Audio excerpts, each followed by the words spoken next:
اب ہم بات کریں گے پاکستان کے معروف قانوندان، سپریم کورٹ بار ایسوسی ایشن کے سابق صدر اور سینٹ میں پاکستان تحریک انصاف کے پارلیمانی leader senator barrister Ali Zafar صاحب سے۔ علی ظفر صاحب، آج D G I S P R lieutenant general Ahmad Sharif صاحب نے ایک پریس کانفرنس کی ہے اور اس میں انہوں نے خیبر پختونخوا کی حکومت جو ہے اس کے بارے میں بہت سی باتیں کی ہیں۔ انہوں نے ایک پولیٹیکل کرمنل ٹیرر نیکسس کا بھی ذکر کیا ہے۔ آپ کی پارٹی کے جو رہنما ہیں ان کے بیانات جو ہیں ان کے کلپ چلائے ہیں، تو ایسا لگتا ہے کہ وہ یہ کہہ رہے ہیں کہ جو صوبائی حکومت ہے اس پر آج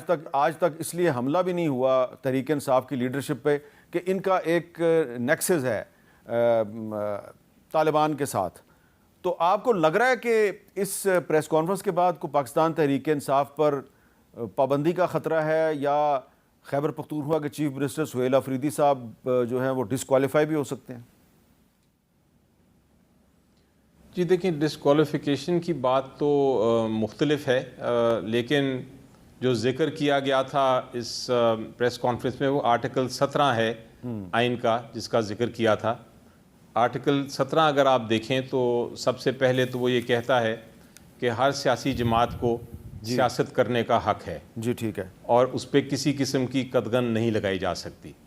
تو سب سے پہلے تو میں ذکر یہ کرنا چاہوں گا کہ پی ٹی آئی ایک سیاسی جماعت ہے اور آرٹیکل 17 کی خلاف ورزی ہو رہی ہے، کیونکہ ہمیں پی ٹی آئی کو کسی قسم کی سیاسی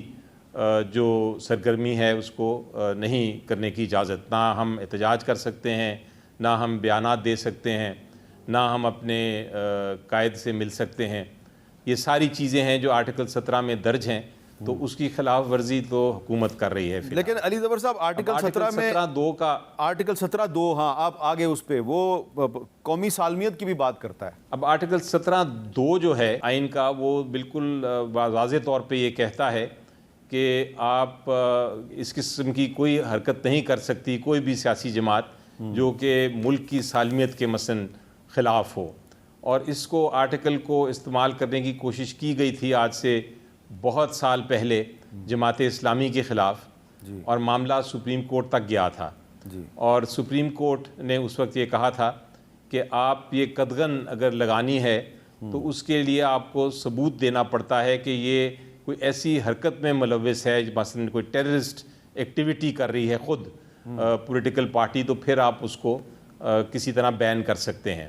اس کے بعد بہت اس پہ ڈیبیٹ ہوئی پارلیمنٹ میں، نیشنل اسمبلی میں بھی 1973 کی آئین میں بھی اس کو درج کیا گیا، وہاں بھی ڈیبیٹ ہوئی، اور پھر الٹیمیٹلی الیکشن ایکٹ بنایا گیا۔ الیکشن ایکٹ میں یہ لکھا گیا کہ اگر کوئی بھی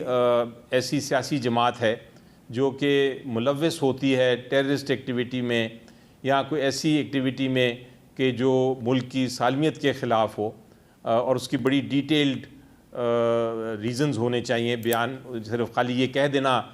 سفیشینٹ نہیں ہے، بلکہ بڑا کلیئر اس کے اوپر آپ کے پاس ثبوت ہونا چاہیے، تو پھر حکومت جو ہے وہ ریکویسٹ کر سکتی ہے سپریم کورٹ آف پاکستان کو،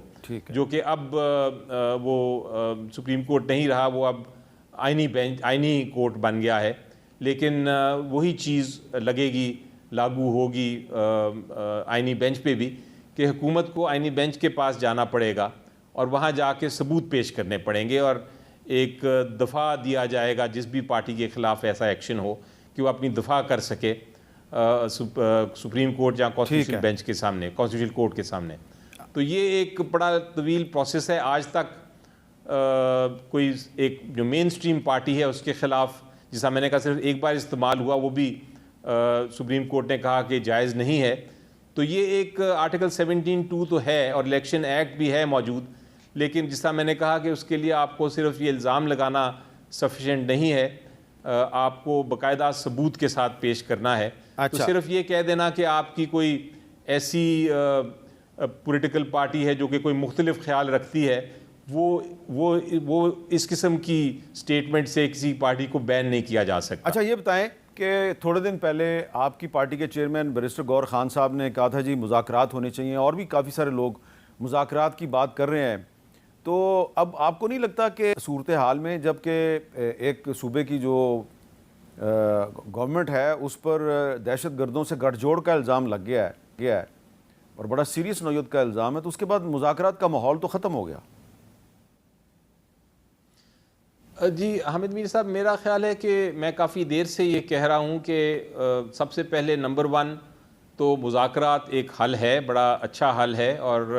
ہمیشہ سیاسی جماعت نے یہ حل کی طرف غور و فکر کر کے اس طرح الٹیمیٹ سلوشن نکال ہی لیا ہے۔ ایک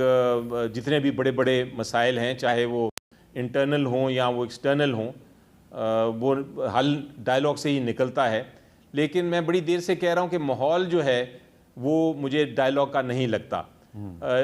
آپ دیکھیں کہ جس قسم کی تشدد کیا جا رہا ہے پی ٹی آئی کے ورکرز پہ، جس طرح کے کیسز بنائے جا رہے ہیں خان صاحب کے خلاف اور ہمارے دوسرے لیڈران کے خلاف، جس طرح ہمارے لیڈرز آف دا اپوزیشنز کو نکال کے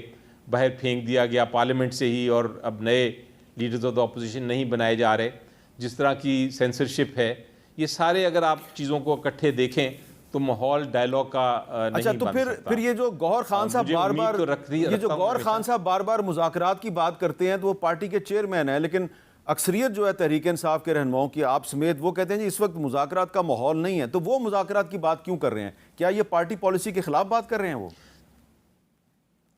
جی دیکھیں، جہاں تک مذاکرات کا تعلق ہے، وہ ایک مینڈیٹ تو دیا گیا ہے، اور مینڈیٹ دیا گیا ہے ہماری الائنس کو، اور وہاں کوشش بھی ہو رہی ہے کہ کسی طرح سے مذاکرات ہوں شروع۔ لیکن جس طرح میں نے کہا کہ وہ مذاکرات کا ماحول بنانا جو ہے، جو اختیار ہے وہ حکومت کے پاس ہے، اور چونکہ حکومت ایسا ماحول بنا نہیں رہی تو وہ کوئی مذاکرات آگے چل نہیں رہے۔ پی ٹی آئی کا چونکہ ہم حصہ ہیں الائنس کا، تو آبویسلی پی ٹی آئی کا بھی یہ موقف تو ضرور ہے جو بیرسٹر گوہر صاحب کہہ رہے ہیں کہ مذاکرات ہونے چاہیے۔ لیکن یہ کہنا کہ مذاکرات کب ہوں گے، سکسیسفل ہوں گے، کیا امید ہے، یہ ہمارے پاس ابھی کوئی مجھے روشنی نظر نہیں آ رہی کہ کسی طرح بھی حل اس کا ڈائلاگ کے ذریعے ہو سکتا ہے۔ ایک اور بھی فلسفی ہے بہت بڑی، اور اس میں بھی کافی وزن ہے، اور وہ یہ ہے کہ انگریزی کا محاورہ ہے کہ پاور سپیکس ٹو پاور، یعنی آپ طاقت کے ذریعے ہی دوسرے طاقتور کے ساتھ ماحول بنا سکتے ہیں مذاکرات کا۔ تو یہ بھی ایک فلسفی ہے ہماری پی ٹی آئی میں۔ کافی لوگ اس میں یقین رکھتے ہیں کہ جب تک آپ کے پاس طاقت نہیں ہوگی، آپ اور ہمارے پاس طاقت ہے، عوام کی بہت بڑی طاقت ہے، تو میری نظر میں یہ ایک ایسی چیز ہے جس کو ہم استعمال کر کے تو مذاکرات تک پہنچ سکتے ہیں۔ بہت بہت شکریہ علی ظفر صاحب، ہمارے سے بات کر رہے تھے، اور ان کی گفتگو سے یقیناً لگا لیا ہوگا کہ پاکستان تحریک انصاف اور حکومت کے درمیان فی الحال جو مذاکرات ہیں اس کی بہت باتیں کی جا رہی ہیں، لیکن ان کا فی الحال ہمیں امکان نظر نہیں آ رہا۔ اگر ہوں گے تو 8 فروری کے بعد ہی ہوں گے۔ علی ظفر صاحب کہہ رہے ہیں کہ پاور سپیکس ٹو پاور، تو طاقت جو ہے وہ طاقت کے ساتھ بات کرتی ہے۔ تو تحریک انصاف نے 8 فروری کو اپنی عوامی طاقت کا مظاہرہ کرنا ہے۔ دیکھیے کہ یہ کامیاب ہوتے ہیں یا نہیں ہوتے۔ اگر کامیاب ہو گئے تو شاید مذاکرات ہو جائیں، اور اگر یہ کامیاب نہیں ہوتے تو پھر حکومت کی مرضی اور اس کی شرائط پر ہی بات چیت ہو سکے گی۔